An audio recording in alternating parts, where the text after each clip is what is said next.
ഗുരുകരണത്തിലേക്ക് സ്നേഹവന്ദനം.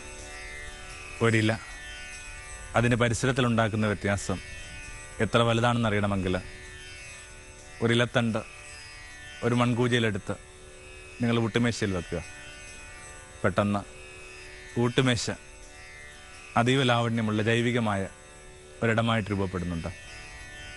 സുവിശേഷത്തിൻ്റെ വിരസമെന്ന് കരുതപ്പെടാവുന്ന വഴിയിലേക്ക് കുറേ അധികം പാവപ്പെട്ട മനുഷ്യർ ഇലത്തണ്ടുകളും ചില്ലകളുമൊക്കെ ആയിട്ട് നൃത്തം ചവിട്ടി പ്രവേശിക്കുന്നതിൻ്റെ ഓർമ്മയാണെന്ന് ഓശാന. മതത്തിൻ്റെ ആനന്ദതലം, മതത്തിൻ്റെ ആഘോഷമെന്ന് പറഞ്ഞ പ്രതലം, അതിൻ്റെ വീണ്ടെടുപ്പിൻ്റെ ഉത്സവമാണ് ഓശാന തിരുനാൾ. ചിലപ്പോഴെങ്കിലും മതം വളരെ വിരസമായൊരനുഭവമായിട്ട് എല്ലാവർക്കും അനുഭവപ്പെടുന്നുണ്ട്. ഒരുപക്ഷെ ക്രിസ്തുവിന് മുമ്പുള്ള യഹൂദ മതത്തിലുമൊക്കെ അതിൻ്റെ സൂചനകളുണ്ട്. വാസ്തവത്തിൽ മതത്തിൻ്റെ ആനന്ദവും ആഘോഷവും വീണ്ടെടുത്തുകൊണ്ടാണ് ക്രിസ്തു ആരംഭിക്കുന്നത് പോലും. നമ്മളൊത്തിരി പറയുകയും ഓർമ്മിക്കുകയും ഒക്കെ ചെയ്യുന്ന അവിടുത്തെ ആദ്യത്തെ അത്ഭുതം എടുക്കുക, അടയാളം എടുക്കുക, വെള്ളം വീഞ്ഞാക്കിയ സംഭവം. അതിൻ്റെ പശ്ചാത്തലം വായിക്കുമ്പോൾ വളരെ കൃത്യമായിട്ട് പറയുന്നുണ്ട്, മതത്തിൻ്റെ ചില അനുഷ്ഠാനങ്ങൾക്ക് വേണ്ടി കരുതി വച്ചിരുന്ന കുംഭങ്ങളിലെ പാത്രങ്ങളിലെ ജലമാണ് ക്രിസ്തു വീഞ്ഞാക്കി മാറ്റുക എന്നുള്ളത്. വീഞ്ഞൊഴിഞ്ഞു പോയ ഒരു വീടിനകത്ത് ആ ഒഴിഞ്ഞ വീഞ്ഞു പാത്രങ്ങളുണ്ടാവും, ഇല്ലെങ്കിൽ വേറെയും ചില തോൽക്കുടങ്ങളുണ്ടാവും. എന്നിട്ട് അവയൊന്നും ഉപയോഗിക്കാതെ ആ റിലീജിയസ് റിച്വൽ വാഷിങ്ങിന് വേണ്ടി മാത്രം കരുതി വെച്ചിരുന്നത് കൃത്യമായിട്ടത് പറയുന്നുണ്ട്. ശുദ്ധീകരണത്തിന് വേണ്ടി കരുതി വെച്ചിരുന്നത് മതപരമായ ശുദ്ധീകരണം. അതിനുവേണ്ടി കരുതി വെച്ച പാത്രങ്ങളിലെ ജലം വീഞ്ഞാക്കി മാറ്റുക വഴി ക്രിസ്തു എന്താണ് അർത്ഥമാക്കിയത്? ഒരുപക്ഷെ അതിനു മുമ്പ് വരെയുള്ള മതസങ്കല്പങ്ങൾ അതായിരുന്നു. നമ്മുടെ ശുദ്ധീകരണം എന്ന് പറയുന്ന ഒരു ധാർമ്മിക ഉത്തരവാദിത്വം വലിയ അളവിൽ ഏറ്റെടുത്ത ഒന്നിൻ്റെ പേരായിരുന്നല്ലോ മതം എന്നുള്ളത്. അതിങ്ങനെ കഴുകുന്നതിനെ കുറിച്ചാണ് എപ്പോഴും ചിന്തിച്ചുകൊണ്ടിരുന്നത്. വലിയൊരളവിൽ അത് മാനവരാശിയെ സഹായിച്ചിട്ടുമുണ്ട്. എത്തിക്കൽ ധാർമ്മിക മനുഷ്യരായിട്ട് ജീവിക്കാനായിട്ട് ഇത്തരം ശുദ്ധീകരണങ്ങൾ നമ്മളെ സഹായിക്കാറുണ്ട്. അതുകൊണ്ട് ഒരുപക്ഷെ പാപത്തെക്കുറിച്ച് ഉള്ള പാഠങ്ങൾ നൽകിയും നരകമെന്ന് പറയുന്ന ഒന്നിനെക്കുറിച്ച് പറഞ്ഞ് ഭയപ്പെടുത്തിയും സ്വർഗമെന്ന് പറഞ്ഞ ഒന്നിനെക്കുറിച്ച് മോഹിപ്പിച്ചുമൊക്കെയാണ് മിക്കവാറും എല്ലാ മതങ്ങളിലും നിലനിൽപ്പ്. എന്തോ ആവട്ടെ, ഒരു ആന്തരിക ജീവിതത്തിൻ്റെ ശൈശവാവസ്ഥയിൽ നിൽക്കുന്നവർക്ക് നിശ്ചയമായിട്ടും അത്തരം മതസങ്കല്പങ്ങൾ നല്ലതാണ്. പക്ഷേ ഇത്തരം മതസങ്കല്പങ്ങൾ കൊണ്ട് കുറേ കൂടി പൂർണ്ണ പ്രകാശത്തിലേക്കോ അവബോധത്തിലേക്കോ പക്വതയിലേക്കോ സഞ്ചരിക്കാൻ താല്പര്യമുള്ള ഒരാൾക്ക് കുറേ കഴിയുമ്പോൾ അതിനകത്ത് ഊർജ്ജമൊന്നും സ്വീകരിക്കാനില്ല. സ്വാഭാവികമായിട്ട് മതത്തിൻ്റെ പ്രതലത്തെ ക്രിസ്തു ആഘോഷമുള്ളൊരിടമാക്കാൻ പോവുക. ജലം എന്ന് പറയുന്ന ആ ശുദ്ധീകരിക്കാൻ വേണ്ടി മാത്രം ഉതകിക്കൊണ്ടിരുന്ന ഒരു കാര്യത്തെ വീഞ്ഞാക്കി മാറ്റുക വഴി ഇങ്ങനെ പതയുന്ന പുതിയ ആഘോഷങ്ങൾ ആരംഭിക്കുക. അതിൻ്റെ ആ കൃത്യമായ സൂചനയിൽ സുവിശേഷം അവസാനിക്കുകയും വേണം. കുറേ മനുഷ്യർ തങ്ങളുടെ വിശേഷിച്ചും ഇങ്ങനെ പ്രത്യേകിച്ച് ആഘോഷിക്കാനായിട്ട് കാരണമില്ലാത്ത മനുഷ്യർ ഒന്നോർത്ത് കഴിഞ്ഞാൽ എല്ലാ കാലങ്ങളിലും മനുഷ്യൻ്റെ ഏറ്റവും വലിയ ആഘോഷത്തിൻ്റെ പേര് ദൈവം എന്നായിരുന്നു. വിശേഷിച്ചും മറ്റു കാരണങ്ങളില്ലാത്ത മനുഷ്യർ, അതിപ്പോൾ ഗോത്രങ്ങളെ നമ്മളെടുത്തു കഴിഞ്ഞാലും മതങ്ങളുടെ ചരിത്രം പഠിച്ചു കഴിഞ്ഞാലും ഈ ദൈവവുമായി ബന്ധപ്പെട്ടിട്ടാണ് എല്ലാത്തരം ആഘോഷങ്ങളും നിലനിന്നത്. വലിയൊരു കത്താർസിസ്, വലിയൊരു തുറവി, മനുഷ്യൻ്റെ കുറേ കൂടി ആ ട്രാൻസെൻഡൻസുമായിട്ട് ബന്ധപ്പെട്ട് നിൽക്കാനുള്ള പ്രേരണയൊക്കെ നല്ലതുപോലെ പൂർത്തിയാക്കപ്പെടുന്ന ഇടമാണ് ഇത്തരം ആഘോഷങ്ങളും ഉത്സവങ്ങളും തോന്നുന്നു. നിറയെ ചിലകളുമായിട്ട് മനുഷ്യർ അവരുടെ പുതപ്പുകൾ, മേൽപ്പുതപ്പുകളും മേൽവസ്ത്രങ്ങൾ പോലും ഇങ്ങനെ പാതയോരത്തേക്ക് വലിച്ചെറിയുക. അതിനു മീതെ അവൻ സഞ്ചരിക്കട്ടെ എന്നാണ് പറയുക. അതിൻ്റെ അർത്ഥം ഞങ്ങളുടെ പാവപ്പെട്ട ജീവിതങ്ങളുടെ മീതെ നീ സഞ്ചരിക്കുക, ഇനി ഞങ്ങളിവിടെവൻ നീയാ. നിങ്ങൾ നിയമാവർത്തന പുസ്തകമൊക്കെ വായിക്കുമ്പോൾ അതിനകത്ത് വളരെ കൃത്യമായിട്ട് പറയുന്നുണ്ട്, പാവപ്പെട്ടവരുടെ പണയവസ്തുവായിരുന്നു അവരുടെ വസ്ത്രം എന്ന് പറയുന്നത്. ഭയങ്കര കഠിന ദാരിദ്ര്യം വരുമ്പോൾ അവർ കൊണ്ടേ പണയം വെച്ചിരുന്ന തങ്ങളുടെ മേൽവസ്ത്രങ്ങളാണ്, ഉടുപ്പുകളാണ്. അതുപോലെ അവർ ഈ വഴിയിലേക്ക് വിരിച്ചിടുകയാണ്. കുറേ രസകരമായ നിരീക്ഷണങ്ങളുണ്ട് ഈ സംഭവത്തിന് തൊട്ട് മുമ്പായിട്ട്. ക്രിസ്തു സൂചിപ്പിക്കുന്ന ഒന്ന് രണ്ട് കാര്യം. ക്രിസ്തു പറയുന്ന ഒരു കാര്യം ഇങ്ങനെയാണ്, എനിക്ക് സഞ്ചരിക്കാനായിട്ട് ഒരു കഴുതക്കുട്ടി നിങ്ങൾ അവിടെ നിന്ന് കൊണ്ടുവരുമ്പോൾ, നിങ്ങൾ കണ്ടെത്തി കൊണ്ടുവരുമ്പോൾ ആരെങ്കിലും അതിനെ തടയും. അപ്പോൾ അവരോട് കൃത്യമായിട്ട് പറയണം, യജമാൻ ഇതിനെ കൊണ്ട് ആവശ്യമുണ്ട്. എന്താ ഇതിൻ്റെ സൂചന? ഒരു കഴുതക്കുട്ടി പോലും കൃത്യമായിട്ട് നിശ്ചയിക്കപ്പെടുക. അതിന് ശേഷം വേറെ ദിവസം നമ്മൾ വായിച്ച് കേൾക്കുന്നുണ്ട്, പെസഹായ്ക്ക് എവിടെ വിരുന്നൊരുക്കണമെന്ന് ചോദിക്കുമ്പോൾ അവിടെ നിന്ന് പറയുന്നത് ഇങ്ങനെയാണ്, നിങ്ങൾ നടന്നു പോകുമ്പോൾ എതിരെ തലയിൽ കുടവുമായിട്ടൊരു പുരുഷൻ വരും. അയാളോട് ചോദിക്കണം, എവിടെയാണ് ആ ഗുരുവിന് തൻ്റെ ഭക്ഷണം, തൻ്റെ ഈ അത്താഴം ഒരുക്കേണ്ടത്, എവിടെയാണ് ആ വിരുന്നുശാല? കൃത്യമായ കോഡ് കണക്ക് അനുഭവപ്പെടുന്നുണ്ട്. കാരണം പൊതുവെ സ്ത്രീകൾ മാത്രമാണ് ഈ വെള്ളം കോരിക്കൊണ്ടിരിക്കുന്ന ഒരു നാട്ടിലകത്ത്. അത്തരമൊരു നാട്ടിൽ ആ പുരുഷൻ തലയിൽ ജലകുംഭവുമായി വരിക എന്ന് പറയുന്ന കൃത്യമായ ഒരു അടയാളമായിരിക്കും. എന്താ അതിൻ്റെയൊക്കെ സൂചന? എല്ലാം ഒരു വലിയ അളവിൽ നിശ്ചയിക്കപ്പെടുന്നുണ്ട് തോന്നുന്നു. നമ്മൾ പലപ്പോഴും ഈ യാദൃച്ഛികമെന്ന് കരുതുന്ന പല അനുഭവങ്ങൾക്കും പിന്നിൽ എന്തോ ദൈവികതയുടെ ഒക്കെ ചില ചരടുകളുണ്ടോ? ഓരോന്നും നിശ്ചയിക്കപ്പെടുകയായിരിക്കും. ഓരോ കണ്ടെത്തലും, ഓരോ വീണ്ടെടുക്കലും, ഓരോ വേർപിരിയലും ഒക്കെ ഒരുപക്ഷെ നിശ്ചയിക്കപ്പെടുന്നതാവാം. പിന്നെ കൃത്യമായിട്ട് മറ്റൊരു വാക്കുകൂടി നമ്മൾ വായിച്ച് കേൾക്കുന്നുണ്ട്, ആരും ഉപയോഗിക്കാത്തൊരു കഴുതക്കുട്ടിയെ കൊണ്ടുവരാമെന്ന്. ഒരുപക്ഷെ എന്തും ഈ നിഷ്കളങ്കമായതുമായി ബന്ധപ്പെട്ട്, നിർമ്മലവുമായി ബന്ധപ്പെട്ട് നിലനിൽക്കേണ്ട ഒന്നിൻ്റെ പേരാണ് നസ്രത്തിൽ യേശു എന്ന് തോന്നുന്നു. ഉടനീളം സുവിശേഷം ആ സൂചന ഉപയോഗിക്കുന്നുണ്ട്. ഉദാഹരണത്തിന് ആ കന്യ ഗർഭം ധരിച്ച് കുഞ്ഞിനെ പ്രസവിക്കുന്ന പറഞ്ഞ അർത്ഥം എന്താണ്? മേരിയുടെ കാര്യത്തിൽ നമുക്കറിയാം, അത് അവളുടെ ശാരീരിക പ്രത്യേകതകളുമായിട്ട് ബന്ധപ്പെട്ട് പോലുമുള്ള ഒരു വിശ്വാസ സത്യമാണ്. പക്ഷെ അതിനപ്പുറത്തേക്ക് അല്ലെങ്കിൽ താഴെയായിട്ട് വേറെയും ചില അർത്ഥമുണ്ട്. നിർമ്മലമായ ഒന്നിൽ നിന്ന് വേണം അവൻ്റെ രൂപപ്പെടൽ. കന്യാത്വം പറയുന്നത് ആരെങ്കിലും വിചാരിക്കുന്നത് ഈ ശരീരത്തിന് മാത്രം പ്രശ്നമാണെന്ന്. ഒന്ന് നീന്തിയാൽ തീരാവുന്ന, ഒന്ന് സൈക്കിൾ ഓട്ടിയാൽ തീരാവുന്ന ശരീരത്തിൻ്റെ ഒരു പ്രത്യേകതയൊക്കെയാണ് ഈ പലയിടങ്ങളിലും മനുഷ്യർ കന്യാത്വം എന്നൊക്കെ വിശേഷിപ്പിച്ചുകൊണ്ടിരിക്കുക. അല്ല, അത് മോർ ഓഫ് ദ സോൾ.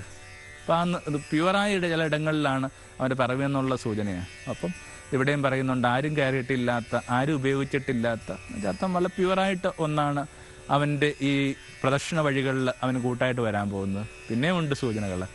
സുവിശേഷം തീരുമ്പോഴേക്കും അവൻ്റെ ആ കല്ലറയെക്കുറിച്ച് വളരെ വ്യക്തമായിട്ട് ബൈബിൾ പറയുന്നുണ്ട്, ആരും ഉപയോഗിച്ചിട്ടില്ലാത്ത കല്ലറ.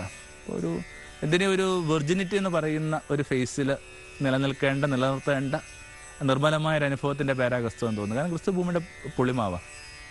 നമുക്ക് ക്രിസ്തു ഭൂമിയുടെ പുളിമാവല്ല, ക്രിസ്തു ഭൂമിയുടെ പുളിപ്പില്ലാത്ത അപ്പ. ക്ഷമിക്കുക, എന്താ ഈ പുളിപ്പില്ലാത്ത അപ്പം എന്ന് പറയുന്നത്? ഇങ്ങനെ ഒരു തിന്മ അയാളെ തൊട്ടിട്ടില്ല. എത്രമാത്രം തിന്മയുടെ സാഹചര്യങ്ങളിലായിരുന്നിട്ട് ഇതൊന്നും തൊടാതെ പോയ ഒരാളുടെ പേരാണ് നസ്രത്തിൽ യേശു. അപ്പോൾ അയാളുടെ ജീവിതവുമായി ബന്ധപ്പെട്ട, അല്ലെങ്കിൽ അയാൾക്ക് തങ്ങളുടെ ജീവിതത്തിൽ ഇടം കൊടുക്കാൻ ആഗ്രഹിക്കുന്ന മനുഷ്യരും തങ്ങളുടെ ജീവിതത്തെ കുറേ കൂടി പലതരം പൊളിപ്പുകളും സൂക്ഷിക്കേണ്ടെന്നുള്ള സൂചനയൊക്കെ ഉണ്ടാവും. വേറൊരു കൗതുകരമായ ഒരു ഒബ്സർവേഷൻ ഇതാണ്, ഈ കഴുതക്കുട്ടി അഴിച്ചെടുക്കുമ്പോൾ തന്നെ അതിൻ്റെ തള്ളക്കഴുത അവിടെ നിൽപ്പുണ്ട്, അമ്മക്കഴുത. ആ അമ്മക്കഴുതയെ കൂടി എടുക്കാനാണ് പറയുന്നത്. എന്തായിരിക്കും അതിൻ്റെ ഒരു സൂചന? ഒരുപക്ഷെ അത്രയും കൈവിട്ടൊക്കെ നമ്മൾ ചിന്തിക്കേണ്ടതുണ്ടോ എന്ന് എനിക്ക് അറിഞ്ഞുകൂടാ. എന്നാൽ പോലും ആ ക്രിസ്തുവിൻ്റെ പൊതുസ്വഭാവം വെച്ചിട്ട് ക്രിസ്തുവിൻ്റെ വലിയ അളവിലുള്ള ഒരു സെൻസിറ്റിവിറ്റിയുടെ ഒക്കെ ഒരു അടയാളം ഇത്. വളരെയേറെ തൻ്റെ ലോകത്തോട് സംവേദനം പുലർത്തിയിരുന്ന, ഇൻറ്റിമസി പുലർത്തിയിരുന്ന ഒരാളാണ് ക്രിസ്തു. ശേഷം ഈ തിരിയക്കുകളോടും ജീവജാലങ്ങളോടും ഒക്കെ വളരെ അടുപ്പം പുലർത്തിയിരുന്ന ഒരാളാണ്. ഒരു കഴുതക്കുട്ടിയെ ഒരു പ്രദർശനത്തിനായിട്ട് അഴിച്ചെടുത്ത് വരുമ്പോൾ സ്വാഭാവികമായിട്ട് ഇത്രയും വലിയ ആൾക്കൂട്ടത്തിനിടയിൽ വല്ലാതെ പരിഭ്രാന്തയാവും.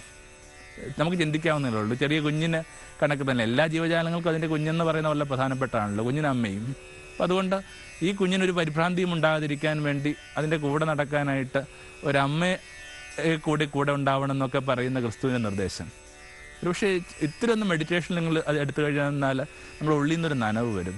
എന്തൊരു കരുതലാണ്. ചിലപ്പോൾ എനിക്ക് തോന്നുന്നു ഈ അവസാന കാലങ്ങളിൽ ക്രിസ്തു, വിശേഷം അതിൻ്റെ അവസാനത്തെ ദിനങ്ങളിൽ ക്രിസ്തു ഇങ്ങനെ മോർ ഓഫ് വുമൺ റാദർ അമ്മയായിക്കൊണ്ടിരിക്കുക. അമ്മ മനസ്സെന്നൊക്കെ പറയുന്ന അതിങ്ങനെ തിരുവത്താഴം വിളമ്പുമ്പോഴ ഒപ്പം നമുക്കറിയാം ഈ ഒരു ഘോഷയാത്ര അവസാനിക്കുമ്പോഴേക്കും ക്രിസ്തു ജെറുസലേം നോക്കി കരയുന്നത് എന്താണ്? ജെറുസലേം ജെറുസലേം, തള്ളപ്പക്ഷി തൻ്റെ കുഞ്ഞിനെ ചിറകെങ്കിൽ ഒതുക്കാൻ കൊതിച്ചതുപോലെ നിന്നെ എൻ്റെ ചിറകെങ്കിൽ ഒതുക്കാൻ ആശിച്ചെന്നൊക്കെ പറഞ്ഞു. അപ്പം അങ്ങനെ വളരെയേറെ കൃത്യമായിട്ട് ഒരു അമ്മ മനസ്സുള്ളൊരു ഒരാളായതുകൊണ്ട് ജീവജാലങ്ങൾ പോലും ഇങ്ങനെ അമ്മയില്ലാതെ പരിഭ്രാന്തരായിട്ട് ഉഴലരുതെന്നൊക്കെ അവിടുന്ന് ആഗ്രഹിക്കുന്നുണ്ടാകും. ഇങ്ങനെ കൗതുകരമായ ഒന്ന് ഈ കഴുതയുമായി ബന്ധപ്പെട്ടുമുണ്ട്. എന്നിട്ടോ ഈ പ്രദക്ഷിണം ആരംഭിക്കുമ്പോൾ മനുഷ്യരെ മുഴക്കിയ ആ വിളി ഒരുപക്ഷെ ഭൂമിയിൽ ഒരുപക്ഷെ ക്രിസ്തുവുമായി ബന്ധപ്പെട്ട് എല്ലാവരും ഉപയോഗിക്കുന്ന ഒരു വാക്ക് ഓശാന എന്ന് പറയുന്ന വാക്ക്, അവിടത്തേക്കുള്ളൊരു പര്യായമായിട്ട് ആ പദം മാറിയിട്ടുണ്ട്. ഓശാന എന്ന് പറയുന്ന വാക്കിൻ്റെ അർത്ഥം ഞങ്ങൾ രക്ഷിക്കണമെന്നോ, അതിന് വേറൊരർത്ഥം കൂടി ഉണ്ട്, ഇത്തിരി മാറിയിട്ട് ഞങ്ങൾ ഇപ്പോൾ രക്ഷിക്കണമെന്നുണ്ട്. അതിങ്ങനെ ഒരു രാജാവിൻ്റെ വരവ് കണക്കൊക്കെ അവർക്കത് അനുഭവപ്പെട്ട് കാണും. എങ്ങനെയുള്ള രാജാവാണെന്ന് ഓർത്താൽ നല്ലതാണ്. കഴുതപ്പുറത്ത് വരുന്ന കൂലിപ്പണിക്കാരനായ രാജാവ്. ഒരുപക്ഷെ ഒരു ചരിത്രത്തിൽ ഏറ്റവും കൗതുകരമായ ഒരു വിചാരമായിരിക്കും ഇത്. അലഞ്ഞു നടക്കുന്ന നാടോടി തച്ചൻ്റെ പിന്നാലെ വന്നിട്ട് ജനക്കൂട്ടം വിളിക്കുകയാണ്, ഞങ്ങൾ രക്ഷിക്കണമേ. അപ്പം എന്തോ ഒന്ന് ഇവൻ്റെ പുറത്ത് കാണാത്ത എന്തോ ഒന്ന് അവൻ്റെ അകത്ത് അവർ ദർശിച്ചിട്ടുണ്ടാകും. അവൻ്റെ ആന്തരികതയുമായി ബന്ധപ്പെട്ട് അവർക്ക് അത്രയും കൃത്യത ഉണ്ടാകും. ഇവനാണ് ഭൂമിയുടെ രക്ഷകൻ എന്നൊക്കെ പറയുന്നതിൻ്റെ അർത്ഥം എന്താണ്? വളരെ കൃത്യമായിട്ട് ഒരാളുടെ അകത്തിൽ എന്താണെന്ന് അവർ നന്നായിട്ട് തിരിച്ചറിഞ്ഞു. ഒരു കിണറിൻ്റെ ഉള്ളിലേക്ക് നോക്കിയിട്ട് ചിലപ്പോൾ നമ്മളിങ്ങനെ അത്ഭുതം കൊണ്ട് നിലവിളിക്കുന്ന കണക്ക്, അല്ലെങ്കിൽ ഒരുപക്ഷെ അതിലേക്ക് വല്ലാതെ കണ്ട് ഭയന്ന് വിറലിച്ച് നമ്മുടെ കാലിങ്ങനെ പൊങ്ങിപ്പോകുന്ന കണക്ക് മനുഷ്യർ എക്സ്റ്റസ് ചെയ്യുന്നതുകൊണ്ടാണ് ഈ നിലവിളിയൊക്കെ വിളിക്കുന്നത്. ഹോശാന എന്ന് പറയുന്ന നിലവിളി. ചില പഴയ നിയമ സൂചനകളൊക്കെ ഇതിനകത്തുണ്ട്. സക്കറിയായുടെ പുസ്തകത്തിനകത്ത് നന്നായിട്ട് ഒരു പ്രവചനം എഴുതി വെച്ചിട്ടുണ്ട്. നിന്റെ രാജാവ് വരുന്നുണ്ട്. ഒരു കഴുതക്കുട്ടിയുടെയും പിന്നെ അകമ്പടിയിൽ ഒരു തള്ള കഴുതയുടെയും ഒക്കെ ആ ഒരു പശ്ചാത്തലത്തിൽ നിന്റെ രാജാവ് വരുന്നുണ്ട്. ആ ഒരു രാജകീയ വാഹനമായിട്ടായിരുന്നു ഈ കഴുത പരിഗണിക്കപ്പെട്ടിരുന്ന കൂടി. കാരണം ഒത്തിരി പഴയ നിയമ സൂചനകൾ അതിനകത്തുണ്ട്, ഇങ്ങനെ കഴുതപ്പുറത്ത് സഞ്ചരിച്ച് ചെല്ലുന്ന. വിശേഷിച്ചും രാജാവ് ഈ ഏതെങ്കിലും തരത്തിലൊരു ഉടമ്പടിക്ക് പോകുമ്പോൾ ഉപയോഗിച്ചിരുന്ന മൃഗമാണ് ഈ കഴുതെന്ന് പറയുക. യുദ്ധകാലങ്ങളിൽ അയാൾ ഒരു പക്ഷേ കുതിരപ്പുറത്ത് പോകുന്നുണ്ടാകും, പക്ഷെ കഴുതപ്പുറത്ത് ഒരാൾ വരിക എന്ന് പറയുന്നിടത്ത് ഇങ്ങനെ സമാധാനത്തിന് ഉടമ്പടിക്ക് വേണ്ടി വരിക എന്നുള്ള. അപ്പോൾ ജെറൂസലേം എന്ന് പറയുന്ന ഒരു നിരന്തര സംഘർഷങ്ങളിലിട, അത് ഇപ്പോൾ പോലും അത് തന്നെ. നമുക്കറിയാം പാലസ്തീൻ പ്രശ്നങ്ങളൊക്കെ നമുക്ക് നന്നായിട്ടറിയാം. ഇപ്പോഴും സംഘർഷഭരിതമായ ഭൂമിയിലൊരിടത്തിൻ്റെ പേരാണ് ജെറൂസലേം. അതിൻ്റെ ആ ദേശത്തേക്ക് ഇങ്ങനെ ശാന്തിയുടെ മന്ത്രവുമായിട്ട് സമാധാനത്തിൽ ഉടമ്പടിയുമായിട്ട് ഒരാൾ പോവുകയാണ്. എൻ്റെ ഒടുവിൽ ക്രിസ്തു പറയുന്നുണ്ട്, എൻ്റെ സമാധാന ഉടമ്പടി വൈ ഡോണ്ട് യു ഹീഡ്, നിങ്ങൾ എന്തുകൊണ്ടാണ് കേൾക്കാഞ്ഞെന്നൊക്കെ ചോദിക്കുന്നുണ്ട്. അപ്പോൾ ആ ഒരു അവൻ്റെ വഴികളിലേക്ക് വന്നിട്ട് നിലവിളിക്കുന്ന ആ നിലവിളി ഹോശാന എന്ന് പറയുന്ന, സ്വാഭാവികമായിട്ട് കുറെ കൂടി പഠിപ്പും കുറെ കൂടി എന്ത് ചെയ്യുന്ന അറിവുമൊക്കെ ഉള്ള മനുഷ്യർക്ക് അത് ചിലപ്പോൾ ഇറിറ്റേഷൻ ഉണ്ടായിക്കാണ്. നിയമജ്ഞന്മാർക്കും പണ്ഡിതന്മാർക്കും അത് വല്ലാത്ത സംഘർഷമുള്ളിലുണ്ടാക്കി. എന്തിനെ കണ്ടിട്ടാണ് ഇവർ ഈ നിലവിളിക്കുന്നതൊക്കെ ഓർത്തിട്ട് അവരതുകൊണ്ട് വന്നിട്ട് ക്രിസ്തുവിനോട് തന്നെ പറയുക. കാരണം ഇനിയിപ്പോൾ ഒരാൾ പറഞ്ഞാൽ മാത്രമേ അവരത് വേണ്ടെന്ന് വെക്കുള്ളൂ. അത് ക്രിസ്തു പറയുക, ക്രിസ്തുവിൻ്റെ അടുക്കൽ വന്നിട്ട് പറയുകയാണ്, അവരോട് നിശബ്ദരായിട്ട് ഇരിക്കാൻ പറയുക. അപ്പോൾ ക്രിസ്തു പറഞ്ഞ വാക്ക് വളരെ മനോഹരമായ ഒരു വാക്ക്, കവിതയാണ് വാസ്തവത്തിൽ. എന്താണത്? ഇവർ നിശബ്ദരാവുകയാണെങ്കിൽ ഈ കല്ലുകൾ എനിക്ക് വേണ്ടി ഹോശാന പാടും. ഭൂമിയിലുള്ള ഓരോ വെള്ളാരങ്കല്ലും അയാൾക്ക് വേണ്ടി, അവിടത്തേക്ക് വേണ്ടി ഇങ്ങനെ സ്തോത്രഗീതങ്ങൾ കരുതി വെക്കുന്നുണ്ട്. കാരണം രക്ഷയെന്ന് പറയുന്നത് നിങ്ങൾ വിചാരിക്കുന്നുണ്ടോ അതിങ്ങനെ ഇരുകാലികൾക്ക് വേണ്ടി, നമുക്ക് വേണ്ടി മാത്രമുള്ളതാണെന്ന്? പുൽനാമ്പുകൾക്കും പൂമ്പാറ്റകൾക്കും പൈക്കൾക്കും ഒക്കെ ആവശ്യമുള്ള ഒന്നായിരിക്കും രക്ഷ. അതുകൊണ്ടാണ് വളരെ നന്നായിട്ട് പൗലോസ് പറയുന്നുണ്ട്, the whole creation is groaning for salvation. സമസ്ത സൃഷ്ടികളും ഇങ്ങനെ രക്ഷയ്ക്ക് വേണ്ടി അലമുറയിടുക എന്ന് പറയുന്നത്. ഗ്രോണിങ്ങിന് തുല്യമായൊരു മലയാള പദം ഇല്ലെന്നാണ് തോന്നുന്നത്. Whole creation is groaning for salvation. ഇപ്പോൾ പതുക്കെ ഈ ഹോശാന എന്ന് പറയുന്ന വാക്കിൻ്റെ അർത്ഥം ഒരു കൃതജ്ഞതാസൂചകമായ വാക്കായിട്ട് മാറുന്നുമുണ്ട്. ഇന്ന് അത് ഭൂമിയിലേക്ക് വെച്ച് ഏറ്റവും കൃതജ്ഞതാഭരിതമായ ഒരു ഹൃദയത്തിൽ നിന്ന് വരുന്ന പ്രാർത്ഥനാ സങ്കീർത്തനം ഹോശാന. നമ്മുടെ പള്ളികളിലൊക്കെ അത് മുഴങ്ങുന്നുണ്ട്. പതുക്കെ ഞങ്ങളെ രക്ഷിക്കാമെന്ന് പറയുന്ന ആ ലിറ്ററലായ അർത്ഥത്തിൽ നിന്ന് അത് ഇങ്ങനെ വലിയൊരു സ്തോത്രഗീതത്തിൻ്റെ കൃതജ്ഞതാ വാക്കിൻ്റെ അടയാളമൊക്കെ ആയിട്ട് മാറിയിട്ടുണ്ട്. അങ്ങനെയെങ്കിൽ ഹോശാന കൃതജ്ഞതയുടെ ഉത്സവമാണ്. യെശയ്യായുടെ പുസ്തകത്തെ നമ്മൾ വായിച്ചു കേൾക്കുന്നുണ്ട്, അവൻ എനിക്ക് ഒരു മേലങ്കി തന്നു, സ്തുതിയുടെയും കൃതജ്ഞതയുടെയും മേലങ്കി. ആ സ്തുതിയുടെയും കൃതജ്ഞതയുടെയും മേലങ്കി, അദൃശ്യ മേലങ്കി കിട്ടിയവർക്ക് ഇങ്ങനെ എല്ലാത്തിനെയും നോക്കി ഇങ്ങനെ നിലവിളിക്കാനേ പറ്റൂ. ഹോശാന, കൃതജ്ഞതാഭരിതമായിട്ട് നിൽക്കാനുള്ള ആ വലിയ ക്ഷണത്തെ ഈ ഹോശാന തിരുനാളിൽ നമുക്കും സ്വീകരിക്കാം. കൂടുതൽ കൃതജ്ഞതാഭരിതമായിട്ട് ലോകത്തെ കാണാനായിട്ട്, കൂടുതൽ കൃതജ്ഞതാഭരിതമായിട്ട് പ്രപഞ്ചത്തെ കാണാനായിട്ട്, കൈകൂപ്പി ആ പരമചൈതന്യത്തെ നമിക്കാനൊക്കെ ഈ ദിവസം നമ്മളെ പ്രേരിപ്പിക്കട്ടെ. ഒന്ന് ഓർത്തു കഴിഞ്ഞാൽ കണ്ണ് നിറയാനും ഗീതങ്ങൾ പാടാനും മാത്രം കാരണങ്ങളുള്ള മനുഷ്യരെ കണ്ണെന്താ നനയാത്തത്, കരം എന്താ കൂമ്പാത്തത്, ഉള്ളിൽ നിന്നെന്താ സ്തോത്രഗീതങ്ങൾ മുഴങ്ങാത്തത്? അത് വലിയ വിഷമം വരുന്നൊരു വിചാരമാണ്. എന്തുമാത്രം കാരണങ്ങളുടെ മീതെ വേണം നമ്മുടെ കണ്ണ് നിറഞ്ഞ് നമ്മൾ സഞ്ചരിക്കാനായിട്ട്. കയ്യിലൊരു അദൃശ്യ ചില്ലയും ഈ യെശയ്യാ പറയുന്ന കണക്ക് ആ man of worship and praise, ആ സ്തുതിയുടെയും ആരാധനയുടെയും മേലങ്കിയും ഒക്കെ ധരിച്ച് നമുക്കും ഈ വഴികളിലേക്ക് വരാം. അവൻ്റെ മുമ്പാകെ ചില്ലയുമായിട്ട് പറയാം, വരിക, ഞങ്ങളുടെ ദ്രവിച്ചു തുടങ്ങിയ ഈ വസ്ത്രങ്ങൾ പുതപ്പുകൾ ഞങ്ങൾ നിൻ്റെ വഴിയിലേക്ക് ഇടുക. ഞങ്ങളുടെ ദാരിദ്ര്യം പിടിച്ച ജീവിതത്തിലേക്ക്, ആത്മാവിൽ ദാരിദ്ര്യം പിടിച്ച ജീവിതത്തിലേക്ക് പ്രഭു, സമാധാനത്തിൻ്റെ പ്രഭുവെ നീ സഞ്ചരിക്കണമേ. ഇന്ന് ഈ ദിവസം കുറേ കൂടി നമുക്ക് കണ്ണു നിറഞ്ഞു നിൽക്കാനായിട്ട് പറ്റിയിരുന്നെങ്കിൽ അത് നല്ലൊരു ഓശാന ദൂതായേനെ, നല്ലൊരു ഓശാനയായി മാറിയേനെ. വല്ലപ്പോഴുമെങ്കിലും പുതിയ നിയമത്തിലൊരു പ്രതീകം മനസ്സിൽ ഓർമ്മിച്ചാൽ നല്ലതാണ്. മുന്തിരിത്തോട്ടത്തിൽ നട്ട അത്തിയാണ് നിങ്ങൾ. എന്താണ് അതിൻ്റെ സൂചന? അത്തി ഒരു കാട്ടുവൃക്ഷമാണ്. വലിയ സത്യമൊന്നും ഇല്ലാതെ വളർന്നിരിക്കും. പലരുടെയും വീട്ടറമ്പുകളിലൊക്കെ അതിന് കാണുന്നു, നഴ്സറിലൊക്കെ നന്നായിട്ട് വിൽക്കപ്പെടുന്നുണ്ട്. പക്ഷേ അത്തി എന്ന് പറയുന്ന ഇതിന് ശ്രദ്ധ ആവശ്യമില്ലെന്ന് നമുക്കറിയാം. പക്ഷേ മുന്തിരിക്ക് അങ്ങനെയല്ല. മുന്തിരിക്ക് അസാധാരണമായ ശ്രദ്ധ ആവശ്യമുണ്ട്. ഒരു നിമിഷം ഒന്ന് കണ്ണു തന്നെ കഴിഞ്ഞാൽ ഈ മുന്തിരി കൃഷിയുടെ കാര്യം ചിലപ്പോൾ കയ്യിൽ നിന്ന് വിട്ടു പോകും. അപ്പോൾ ബൈബിൾ പറയുന്ന പ്രതീകം എങ്ങനെയാണ്? നിങ്ങൾ മുന്തിരിത്തോട്ടത്തിൽ നട്ട അത്തിയാണ്. എന്താ അതിൻ്റെ സൂചന? എങ്ങനെ വേണമെങ്കിലും വളരാമായിരുന്ന എൻ്റെ ജീവിതത്തെ ഏറ്റവും ശ്രദ്ധയുള്ള ഇടങ്ങളിൽ അവൻ നട്ടു വളർത്തി. എന്തുമാത്രം കരുതലാണ് നിങ്ങളുടെ വീട്, നിങ്ങളുടെ ഉറ്റവർ, നിങ്ങളുടെ സ്നേഹിതർ, ഈ വിശ്വപ്രകൃതിയൊക്കെ നിങ്ങൾക്ക് വേണ്ടി ഒരുക്കി വെച്ചിരിക്കുന്നത്. കണ്ണ് നിറയേണ്ട കാരണങ്ങളില്ലേ? ഒരു കൊച്ചുദാഹരണത്തിനായിട്ട്, ജോലി കഴിഞ്ഞ് നിങ്ങൾ വീട്ടിലേക്ക് മടങ്ങുമ്പോൾ ബസ്സിനകത്ത് നിങ്ങൾ നന്നായിട്ട് ചുമക്കുന്നുണ്ട്. അടുത്തിരിക്കുന്ന ആൾ വളരെ ഇറിറ്റേഷനോടെ നിങ്ങൾ നോക്കണത്. ഇപ്പം എന്തൊക്കെ തരം ചുമയാണ്, ഇയാളെ കണ്ടിട്ടൊരു വില്ലൻ ലുക്കുണ്ട്, ഇനി വില്ലൻ ചുമയാണോ എന്നൊക്കെ ഓർത്തിട്ട് ഇങ്ങനെ പലതരം സന്ദേഹങ്ങളുണ്ട് അയാൾക്ക്. പക്ഷേ ഈ ചുമയുമായിട്ട് നിങ്ങൾ നിങ്ങളുടെ വീട്ട് അങ്കണത്തിലേക്ക് പ്രവേശിക്കുമ്പോൾ, വീടെന്ന് പറയുന്ന ചെറിയ മുന്തിരിത്തോപ്പിലേക്ക് പ്രവേശിക്കുമ്പോൾ ഈ ചുമ എന്തൊക്കെയാവുന്നു? ഒന്നുകൂടി ചുമക്കുമ്പോൾ ആവി പറക്കണ ചുക്കുകാപ്പിയാവുന്നു. കിണറ്റിൻ വക്കിൽ നിന്ന് കുളിച്ചകത്തേക്ക് വരുമ്പോഴേക്കും നിൽക്കെന്ന് പറഞ്ഞ് ആരോ തലയിൽ ഇത്തിരി രാസ്നാദിപ്പൊടി ഇട്ട് തരുന്നു. പിന്നെയും രാത്രി കിടന്ന് ചുമക്കുമ്പോൾ കട്ടിയുള്ള കരിമ്പടം നിങ്ങളുടെ മീതെ വന്ന് വീഴുന്നു. ആ കരിമ്പടത്തിന് അടിയിൽ കിടന്ന് നിങ്ങൾ വാവിട്ട് കരഞ്ഞില്ലെങ്കിൽ ആ വാവിട്ട് കരച്ചിൻ്റെ പേരാണ് ഓശാന. ജീവിതം പ്രഭാമയം സന്നിധാനം.